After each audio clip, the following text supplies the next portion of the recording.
Hello, this is Mike, NoStressMike.com. This is one of the videos in the series where I'm using the scenario from Ethical Preparedness. He made, and I'll put the link down below, he made a video where he described a scenario where shit hits the fan nationwide. And I thought it was and it was a series, and I thought it was a good description of a reality of what could happen. And this is what I'm using that as what is happening in real time. And in this particular video, I want to talk about being in the city. And it's going to be, I'm going to do it in different aspects of my life. We're going to start with, what we'll start with is right now. I'm an old guy. And let's say I'm in Tulsa. I say I'm in Oklahoma, but let's say I'm in Tulsa. Downtown Tulsa, going to court for whatever kind of reason. And if you are familiar, you've been around, you remember 9/11. It started, and it just kind of, people just started going crazy, but it pretty much stayed within an hour or two, and then that was the end of it, what happened, and we just had to adjust to that. According to Ethical Preparedness's scenario, it started with bombings in New York City, and I believe it was LA, somewhere in California, within 20 minutes. And so let's say I was waiting to go into the courtroom, and I hear somebody said, boy, there's been a bombing in New York. And then everybody's going to get on their cell phones or TV, radio, or whatever, and they're going to start hearing, and they're going to hear about the other bombings in LA. One bombing, I probably wouldn't get all that excited. Being on both sides of the country, I would start taking steps. And the first step would be whatever I'm doing goes to the back burner. Whether I'm, like now in this particular case, I'm just here temporarily going to the court. Okay, forget that. My goal now, there's been 2 bombings, and I don't know how far or how intense it's going to get. So my first goal is to get out of this government building and go to my house. And so that's going to be my number one thing when I hear this stuff is going on. And just to keep things more for the majority of the people, we'll say I live in a suburb of Tulsa. And so my goal is to go to my home in the suburb of Tulsa.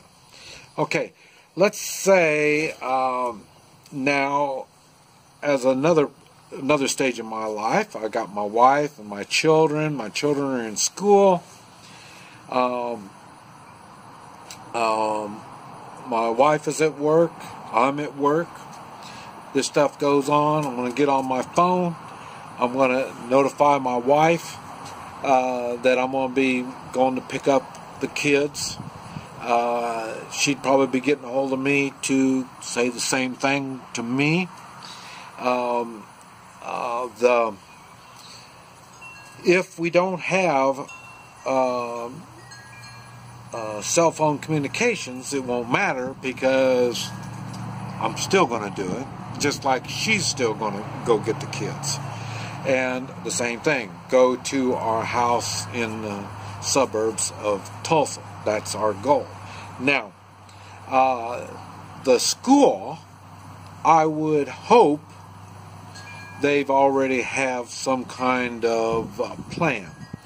And I would say the plan is going to be a lockdown of the school.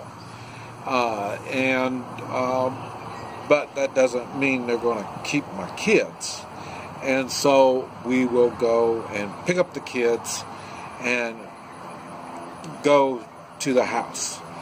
This should be done in maybe 2 hours or so, something like that. Now, according to ethical preparedness, the first 20 minutes was where it started, and within a couple hours it was starting up more and more in different cities throughout the United States. Okay, the bombing, and we can complicate it even more. If you remember, and I don't remember what year it was, but there was a young, I think it was a teenager, and there was some guy, I may be wrong on this, but I am going to say he was a Muslim, and what they did is they were shooting people. I'm not going to tell you the whole story on it, but they were shooting people. And that was in the East Coast. And the general population of the East Coast was terrified because they didn't know if they were going to get shot and all this kind of stuff. So, but anyway, so this stuff, according to ethical preparedness, this type of stuff was going on also. So now, is it going to be happening in Tulsa? I don't know. But I'm still going to be picking up the kids and heading to the house. Now, this happened in the morning. This was happening in the morning, so you still had the daylight hours. Now, I personally, in my vehicle, I've got a bag that I use for emergencies. So, in other words, if the roads were closed for whatever, if they, like we're talking about the shootings, we're talking about traffic jams, and then all it takes on a civilized traffic jam, it just slows down the traffic. I mentioned I was in Mexico City, and the traffic was slower than walking speed, so much slower that I was able to get mugged by 2 prostitutes. So, in other words, if the traffic is so slow or stopped, you would have to do something different. You have to get out of your car. This is why we have that bag in our car with the essentials. And now, let's say the traffic was stopped. Now, and I got cars in front of me and behind me and all around me. There's no way I'm going to be able to go. So I've got to get out of the car. And if the traffic was stopped because there was some shooting ahead of time up in front of me, under normal conditions, the traffic is stopped after a while. I want to get out of the car and find what's going on. Okay, when you hear the shooting going on, the idea is not going that way. We're talking about streets, downtown type streets. So, in other words, I'm going to have to go back to the back intersection, walking, and going to whatever directions and going around like that. This is why you need maps, local maps of local streets, because you take these main streets all the time, but now when you've gotten a situation where the traffic's not moving, you're going to have to abandon your vehicle. Now you're going to have to be walking. Or even if you were able to cut off, let's say it is raining, overcast, and all this stuff. You're in unfamiliar streets. That's why you need the map to kind of help you, and a compass, of course, to make sure at least you're going the proper direction, whether you're walking or driving. Or if you're really smart, you got some kind of a bicycle in the trunk of your car, or you might have to steal a bike somewhere down the line, in which there's probably going to be a lot of stealing and crazy stuff going on. So there may be fires going on, there may be rioting going on. There's going to be people protecting their businesses, their homes. So you will be lucky to get down these streets. So, and we're just talking about the first few hours of shit at the fan type situation. So you need to in your backpack, if you kind of got your marbles together, you're going to have some water, you're going to have some food, maybe some dehydrated food, freeze-dried food, something you can just lightweight, you can do it. Of course, you're going to have some good walking shoes or boots, and be able to get your way to, like I say, getting the kids or going to the house. Let's say you did get to the house and your spouse isn't there yet. You don't leave the house to look for your spouse. You're pretty much on your own, because your spouse is heading towards the house.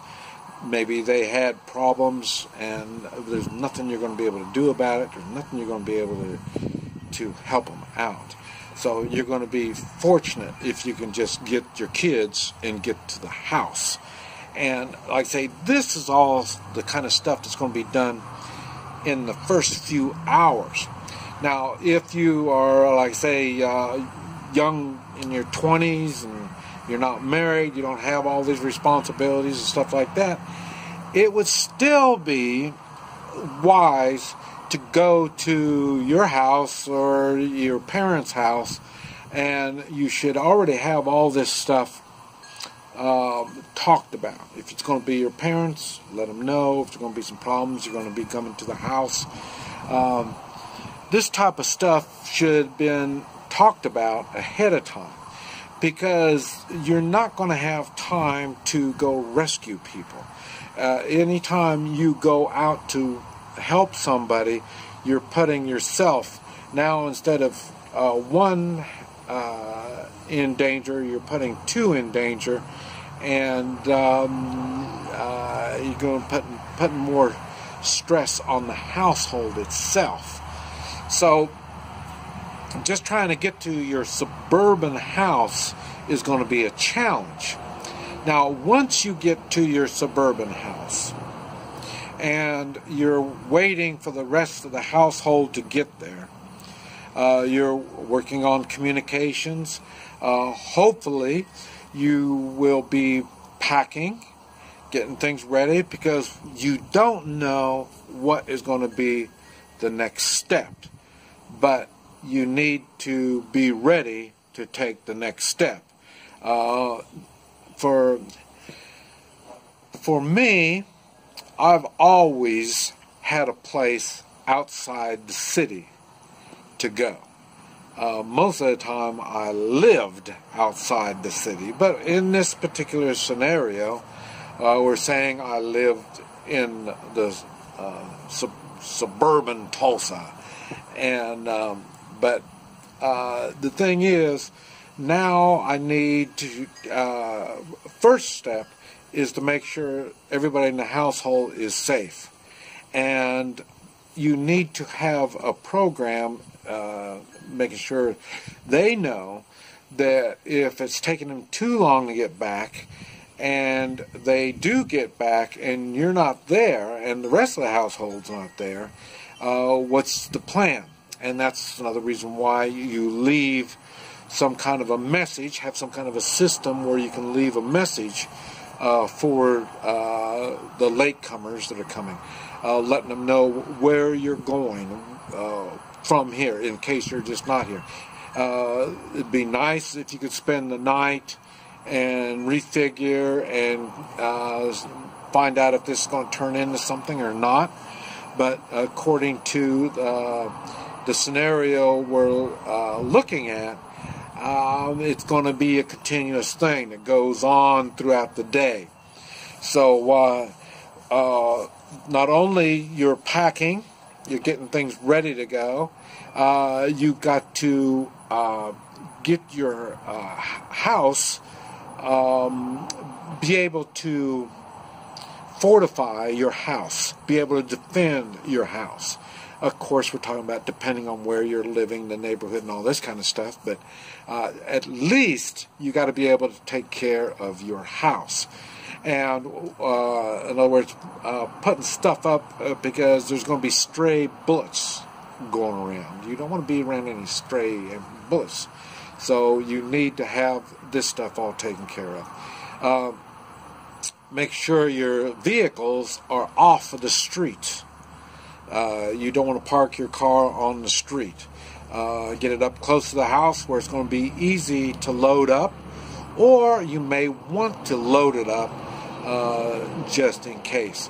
On some of the stuff that you might want to put in, some of the stuff you won't, like firearms and stuff like that will probably be one of the last things. Maybe your extra firearms you might have in there, but because you're going to be able, you've got to be able to defend yourself through the night.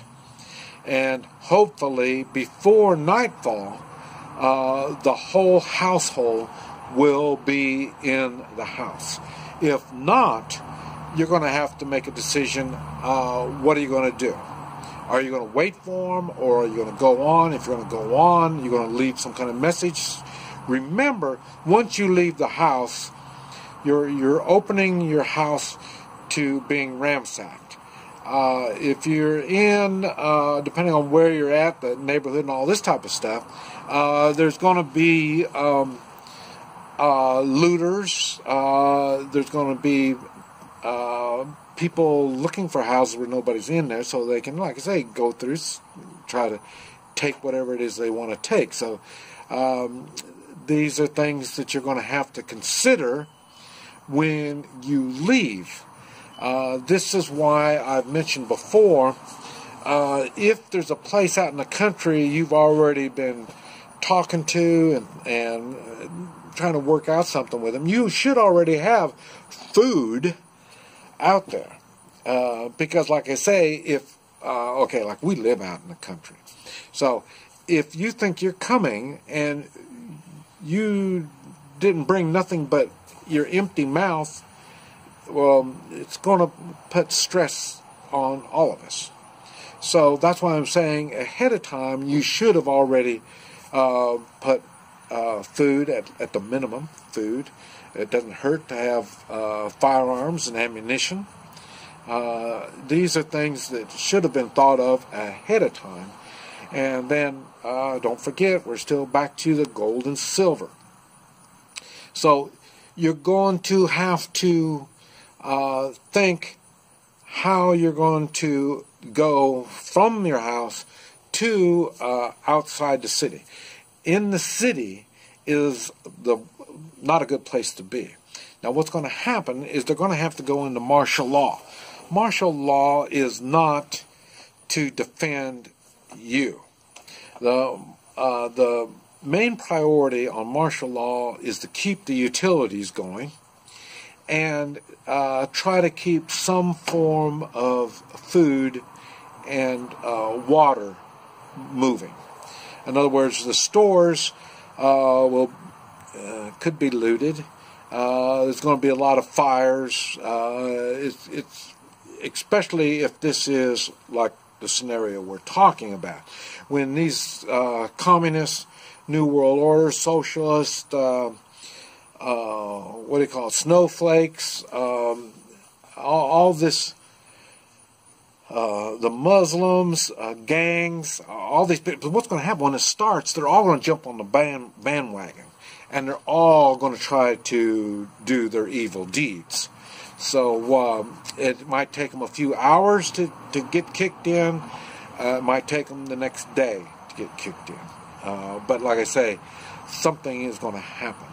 The martial law is to take care of the community as a whole, and so you need to be able to get someplace where, and remember, with martial law, at least the places I've always been, when it's martial law, there's no nighttime travel.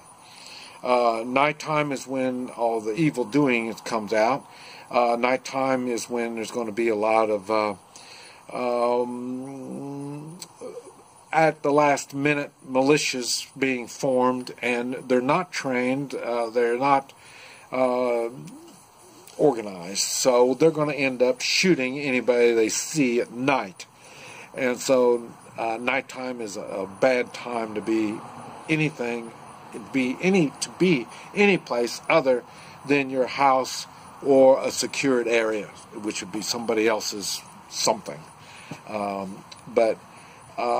So make sure you get to the house, your house, on the first day of whatever kind of situation you're in. And you have to, like I say, fortify your house, pack, get things ready to go, and make a decision on when and where you're going to go. And have this thought out and talked about before the time happens. Now, this was one part of a series of videos. Now, I'll make another one talking more about leaving from your residence to get out of the city. That'll be another video. Another video will be about if you're out of the state, out of town, or like in my case, I might be out of the country. And these are things that we're going to have to do just to get back. So that's going to be another video or series of videos. And then there's going to be, where are you going? The place out in the country, the one place you can be self-sufficient. We're going to be talking about that, in which I've got hundreds of videos on how we've got our place set up. And there'll be links down below on all of this.